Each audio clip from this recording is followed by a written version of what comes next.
The moment you can figure out what it is you're supposed to be doing, the sooner you are able to get about the business of doing that. The way through the challenge is to get still and ask yourself, what is the next right move? Not think about, oh, I got all of this stuff. What is the next right move?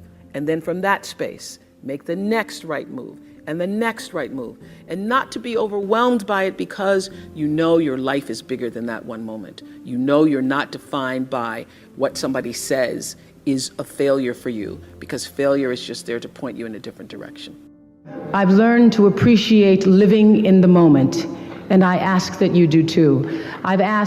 I'm asking this graduating class, those of you here, I've asked all of my viewers in America and across the world to do this one thing. Keep a grateful journal. Every night, list 5 things that happened this day, in days to come, that you are grateful for. What it will begin to do is to change your perspective of your day and your life. I believe that if you can learn to focus on what you have, you will always see that the universe is abundant and you will have more. If you concentrate and focus in your life on what you don't have, you will never have enough. Be grateful. Keep a journal. You all are all over my journal tonight. I always understood that there really was no difference between me and the audience. At times I might have had better shoes, but at the core of what really matters, that we are the same. And you know how I know that? Because all of us are seeking the same thing. You're here at this fabulous school, and we'll go out into the world and each pursue based upon what you believe your talents are, what your skills are, maybe your gifts are, but you're seeking the same thing. Everybody wants to fulfill the highest, truest expression of yourself as a human being. That's what you're looking for. The highest, truest expression of yourself as a human being. And because I understand that if you're working in a bakery and that's where you want to be, and that may be what you've always wanted to do, is to bake pies for people or bake cakes for people or to offer your gift, then that's for you. And there's no difference between you and me, except that's your platform. That's your show every day. So my understanding of that has allowed me to reach everyone. And there's no way that you wouldn't, because that's what I truly feel. Close your eyes for a moment, will you please? And breathe with me. Just close your eyes. And if you will, put your thumb to your middle finger and gather your other fingers around, and let's feel the vibration and pulse of your personal energy as you take 3 deep breaths with me. Inhale. And as you exhale, just feel the vibration, energy, blood pulsating through your body, through you. And another inhale.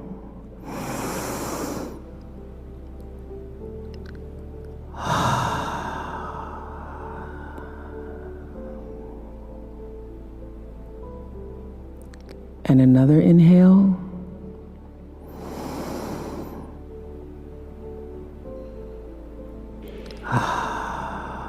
And keep your eyes closed. And let's just think about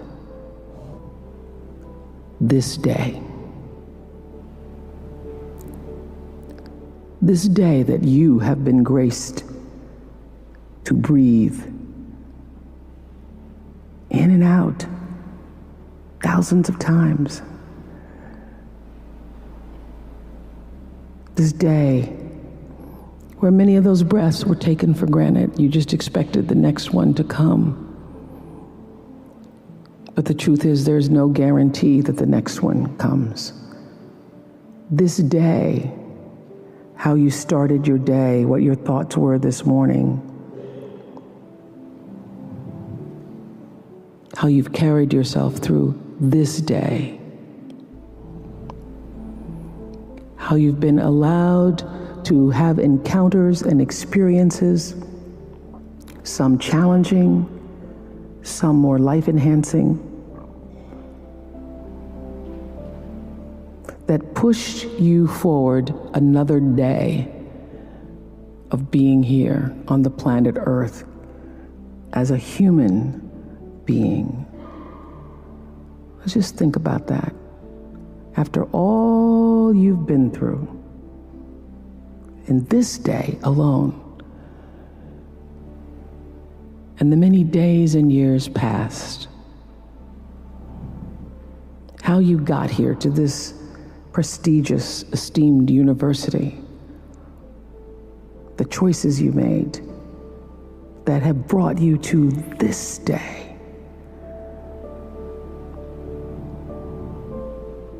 Open your heart and quietly to yourself say the only prayer that's ever needed. Thank you. Thank you. Thank you.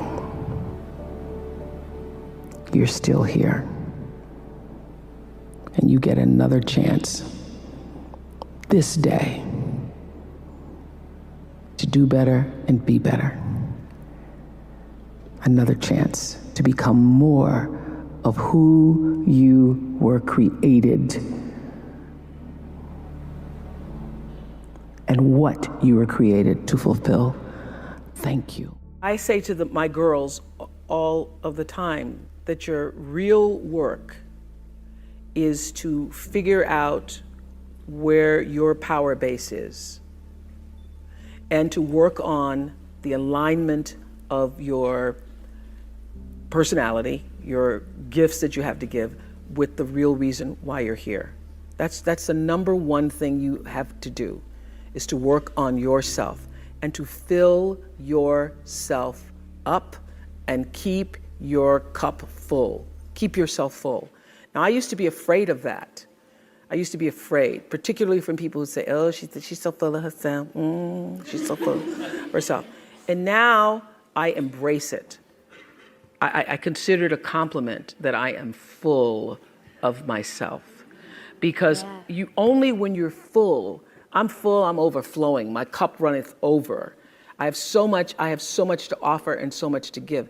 And I am not afraid of honoring myself. You know, it's miraculous when you think about it.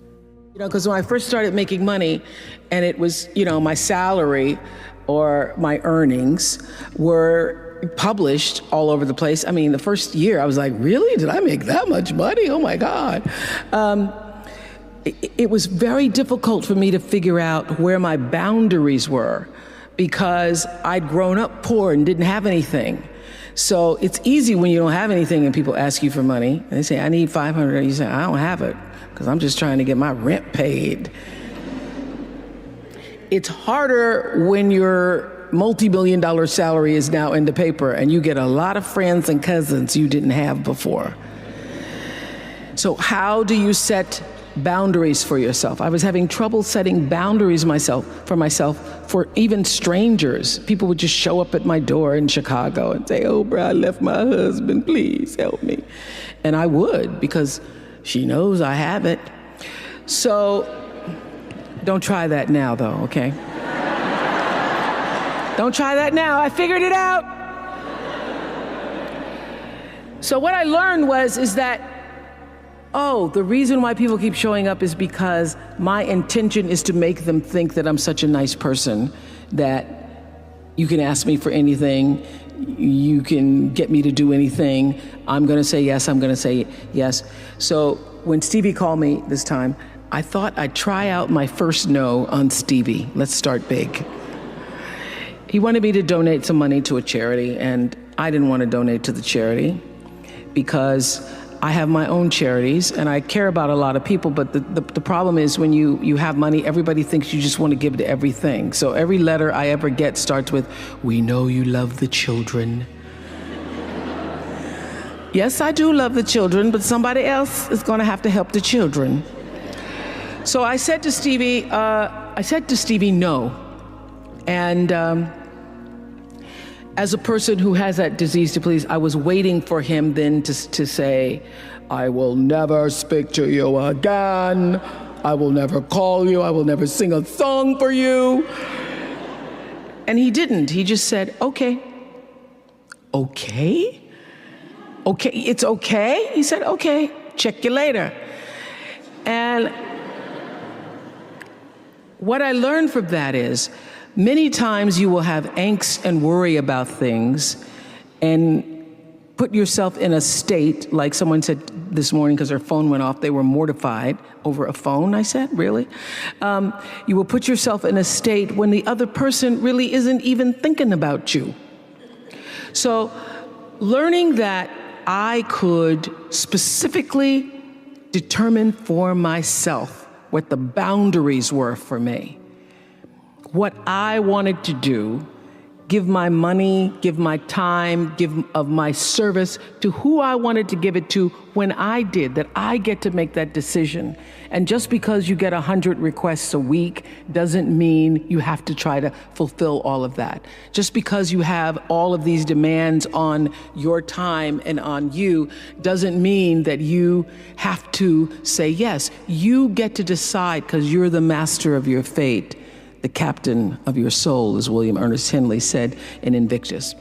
And understanding that really changed the meaning of my life in that I was no longer driven by what other people wanted me to do, but took charge of my own destiny, making choices based upon what do I feel is the next right move for me.